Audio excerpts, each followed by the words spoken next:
Hey everyone, today is Thursday, November 10th, and I just wanted to share my post-election thoughts with you all. It's kind of a big topic, and I don't expect everyone to agree with me, but I want to talk about it because I think it's important. No matter who you voted for, I hope you voted for the person that supported your social, political, and economic views of the world. However, we have to remember to vote for the person that we think is going to do a good job as president. Being president isn't for everyone.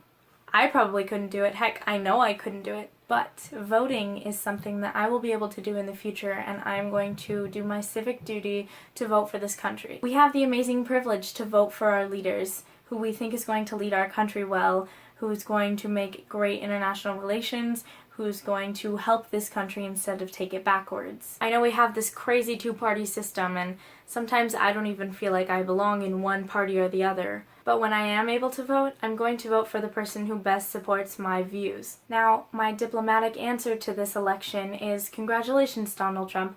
You pulled together a great campaign and you finally won. But the emotional side of me is kind of crying out. There are people in this country, including myself, that believe that rights will be taken away versus given to us. Now, as a young person, I am pretty much on the liberal spectrum. I'm pro-choice, pro-gay marriage, pro-clean energy, and now I'm legitimately a little bit afraid. Since this election, our Congress is majority Republican, our Supreme Court will be majority Republican, and we will have a Republican president. Now, let me be clear, I am not anti-Republican. I think Republicans have a good stance and they have the right to their own opinions. So in that aspect, I'm not very afraid of social issue changes because I believe that it'll be really hard to get them passed through Congress, which is why we have the checks and balances system in America. However, what I am afraid of is that men will look at Donald Trump as a role model, and that is not okay. Our president-elect Donald Trump believes that he can do anything with women that he wants to. I don't want boys to think that because Donald Trump can say that,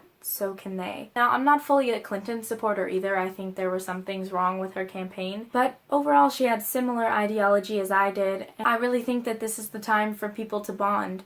This is a good time for people to understand how others live their lives and what we can do better next time. Now, that was a lot of complaining. I've had a couple days to mull it over and talk with people around me about the election, so I've pretty much gotten it out of my system. Now, I don't believe we're gonna die after this election or anything. I have a lot of faith in our government system and how it's set up with checks and balances. But it's also important not to discount it, because discounting it means that you want to avoid the topic, and that's not healthy for anybody. So please, if you discuss the election with others, remember to be civil about it. Now, I really do believe that this is the time for us to bond together as a country and that we'll grow stronger from something like this. If you can debate about it civilly, I urge you to do so. I think it's important to talk it out. I'm also not saying that you have to agree with everything I say in this video. It is most likely that none of you agree with 100% of the things I'm saying. But just remember to not discount the election. It's an important part of our history and we can't forget it. Anyway, that was a bit long-winded, but I was just hoping to share a few post-election thoughts with everyone. I will see you next Tuesday.